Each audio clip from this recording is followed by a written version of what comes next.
Okay, we're going to do part D. We're getting in the home stretch here, so there's just part D and part E. And then you've got all the pieces you need to build yourself a song, right? So like with all these African styled ones, they're like riff oriented. You can kind of mix up the riffs however, whatever way you want. So the Muse score I've got like an example mix of the order of how you do the riffs, and which is a decent one. So you can start with that, or anyway. And so just keep that under advisement here. Okay, so yes, part D. So with part D, I'll play it once through, and then we can talk about the shapes and how your hands are interacting and whatnot, right? So as usual, the bass side is still the same, and we're going to be anchoring off the F on the melody side up there on a high string on the like on the 12 string match reciprocal, it's the second string, and it's the 10th fret. Okay, once again is all. So.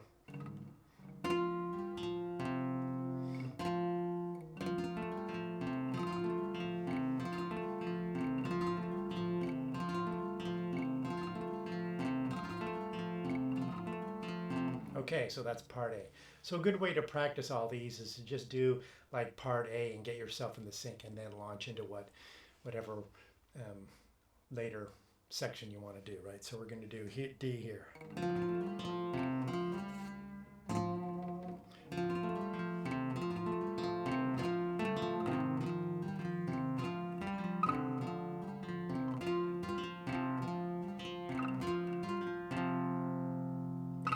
Okay, that's D basically in its essence, okay? So you're doing one shape, another shape, and then the third shape twice, okay? So what are those shapes then? So let's take a look at those on the melody side. So we're going to look at those right now. All right. Section D, so here's the first one. And if you'll notice, this is basically just A with an extra note in it, okay?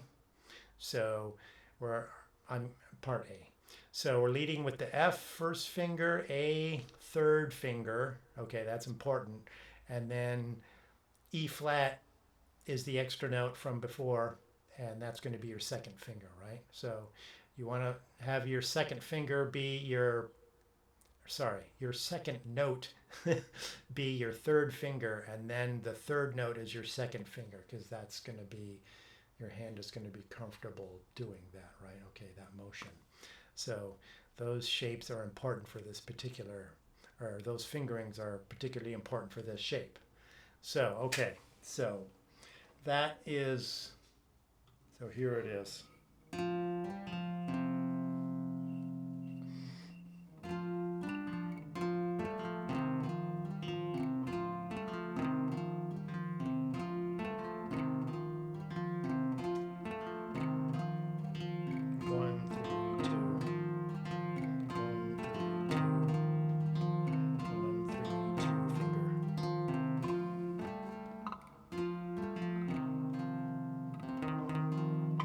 Okay, then so you've got that.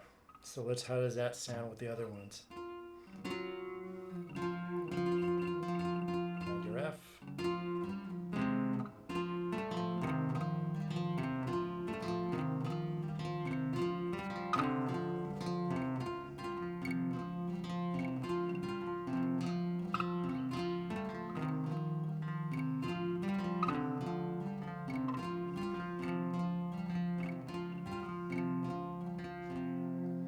Okay, so how does the second one look? Let's take a look at that.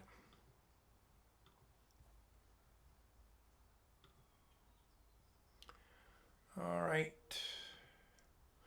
Okay, for the second one, you've still got the F on your first finger there, and then the next two notes are on the same fret, but just down strings.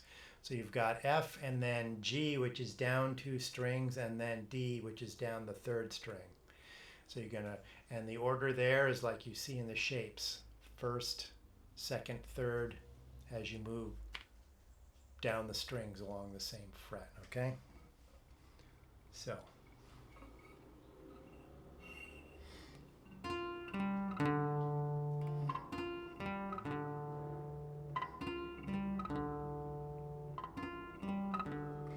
You notice when I do this, after I hit that first note, I kind of move my finger out of the way so the other two have room to do their thing, okay? You don't have to really hold that first note, so that makes it easier for you to be accurate, at least at first. If you want to hold it later, you can when you get more comfortable. But that shape is a little bit crowded, so that's a handy thing to note there. Okay, so let's see. So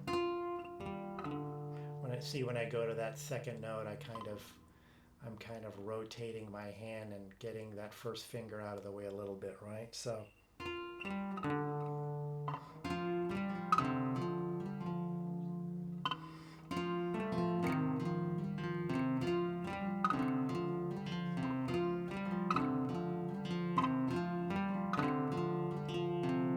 notice that the first bar I'm doing the arpeggiation, and then for the second bar I'm just keeping that third note held, and then I just do the bass line again one more time, right? So it's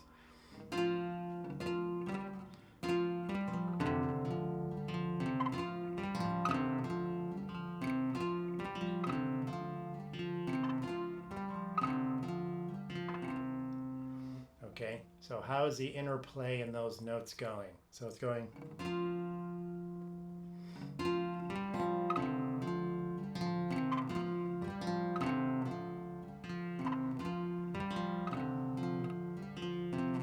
Notice that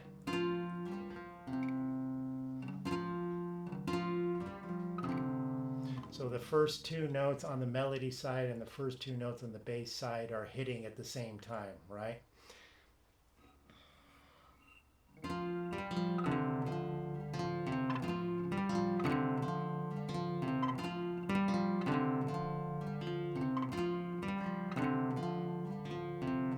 And then you'll notice the third note on the melody is hitting with the last note on the bass side, and then just getting held through the next bar, like I was saying, where you're repeating the bass line, okay? So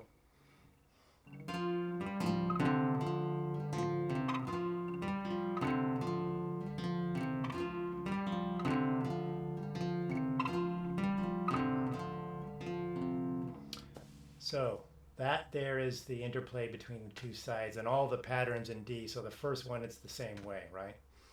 First two notes you synchronize on the two sides, and then the last note of the melody you hit on the last bass note. So in other words, you wait for that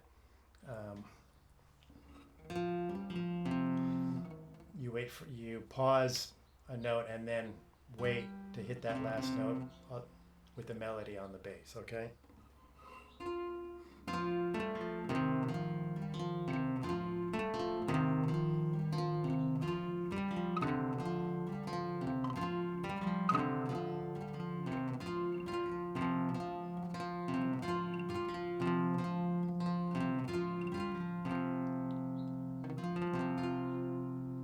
Okay, and that's pretty much in a nutshell. Now that last shape is just F and F octave. So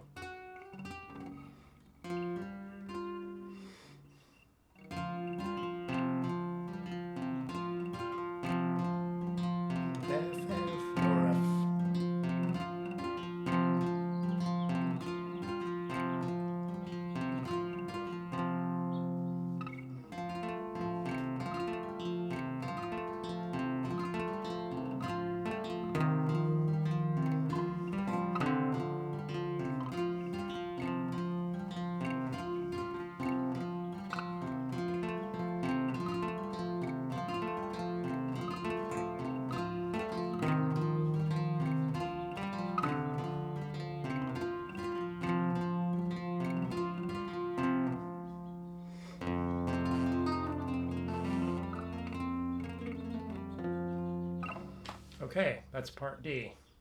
See you in the next video. We got one or two more fragments, and then you can stitch those all together and you'll have your complete song. So we're getting there. See you in the next video.